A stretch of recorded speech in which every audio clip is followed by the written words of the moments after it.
I was mistaken about Jey Uso, and in this video, I'll go into why I was mistaken, what went wrong, and how Jey Uso surprised me by proving me wrong in unexpected ways. I have been a fervent fan of Jey Uso for the past few years, following his incredible ascent to fame in the singles industry. As 2024 approaches, it is evident that Jey Uso has had a successful year due to his regular participation in well-known feuds, significant plot developments, and compelling battles with significant conditions.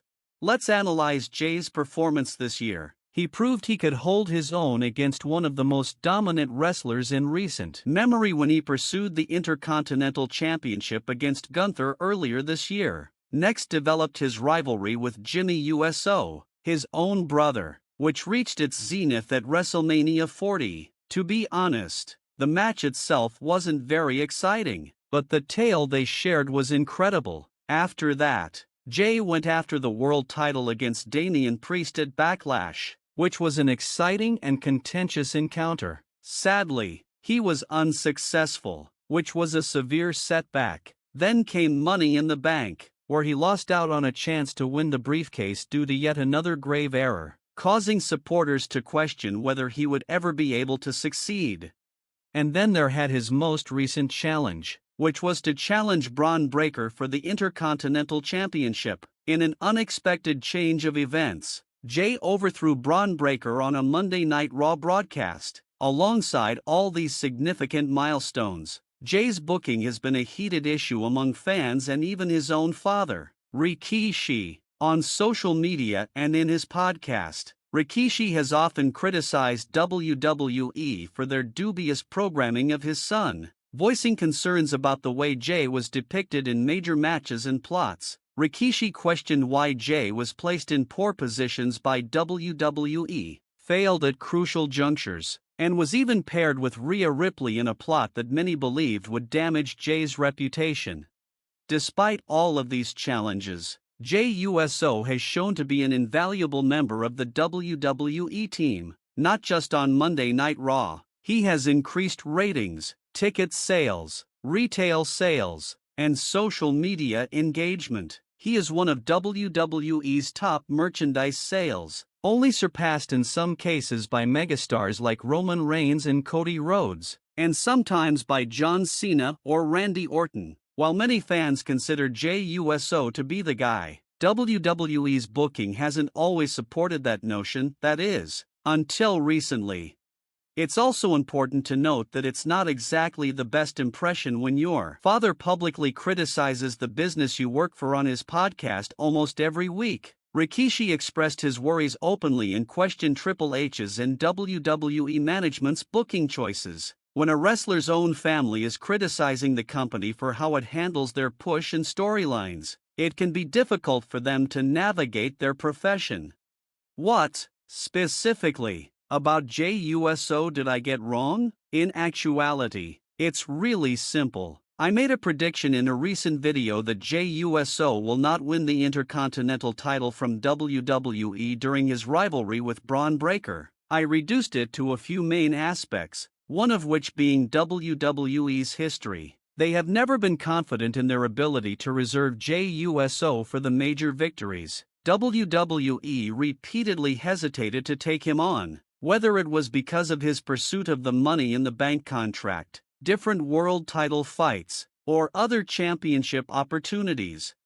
I also took into account the recent booking. WWE had established the Intercontinental title as a highly esteemed title. Gunther maintained possession of the title for 660 days, making it a significant award. It was then put on Sami Zayn, who had a noteworthy run as champion as well. After that, they transferred the title to Braun Breaker, a rising star who WWE is obviously planning to feature prominently in main events for the ensuing 10 years. Considering everything, I simply didn't think Braun Breaker would lose the title so quickly. Only a few days after winning it at SummerSlam, he defeated Sami Zayn in a 2 out of 3 falls match on Raw.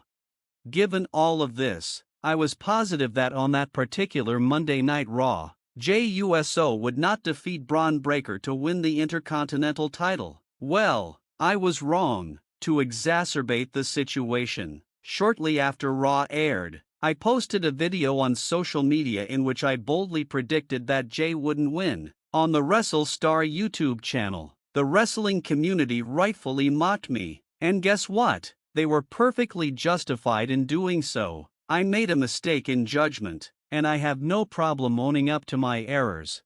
I didn't think Jey Uso had a chance to win the Intercontinental Championship because I didn't think the WWE had booked him well before then. It wasn't just my view. It was supported by years of Jey's character handling patterns at WWE. However, it's obvious that WWE chose a different course, and I applaud them for doing so. This time, I'm glad I was mistaken because I really want Jey Uso to be successful.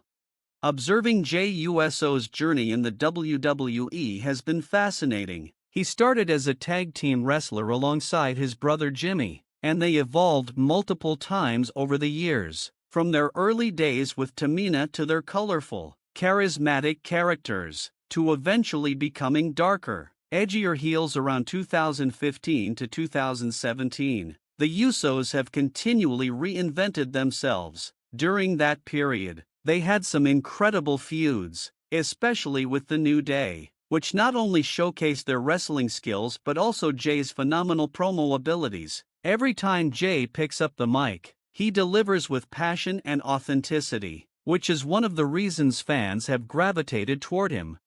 His singles run during the pandemic, where he feuded with Roman Reigns, was a career-defining moment. He went toe-to-toe with the then Universal Champion, and that storyline laid the foundation for what would become one of the most intriguing sagas in WWE history, The Bloodline. After reuniting with his brother and solidifying their place in Roman's faction, they brought in Solo Sikoa and engaged in compelling feuds, including the iconic match against Sami Zayn and Kevin Owens at WrestleMania 39.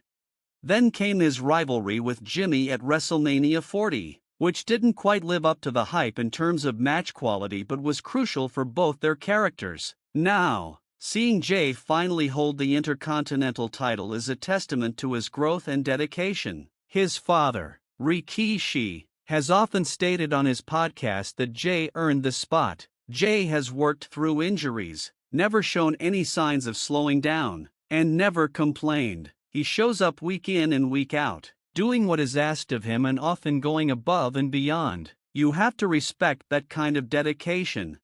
Jey Uso is an incredibly versatile performer. He can wrestle any style of match and execute a variety of moves, which makes him an asset to WWE's programming. He has an innate ability to connect with the audience, both in the ring and during his entrances. His promo skills, storytelling, and knack for getting others over make him an invaluable player in WWE. Whether or not he becomes a future WWE champion remains to be seen, but he certainly has all the tools to succeed at the highest level.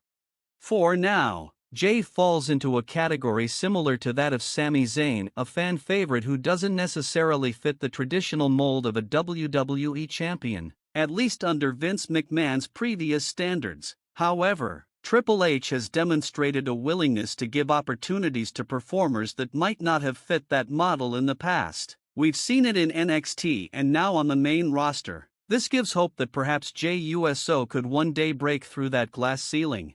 Even if Jey never wins a world title, at least he can say he won the Intercontinental Championship, which means a lot more now than it did in previous years. Under Triple H's vision, subsidiary titles like the Intercontinental and United States Championships have recovered their prestige. The champions holding these championships, from Gunther to Sami Zayn to Braun Breaker, have had dominant reigns, making these titles key milestones in a wrestler's career. Jey Uso's success adds to that legacy, marking him as someone worth paying attention to.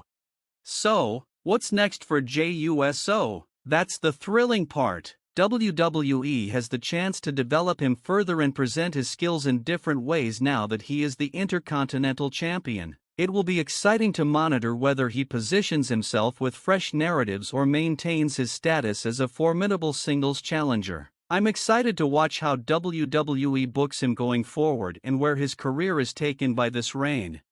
I'd want to thank everyone for watching this WrestleStar video. In order to be notified whenever we add new wrestling videos to the channel, kindly click the bell notification and subscribe button if you like the material. Please give this video a thumbs up if you enjoyed it. It really helps. And I'd love to hear your comments on today's topic. Leave a remark down below. Let's get a discussion going. I sincerely appreciate your assistance, which has changed both my family's and my life.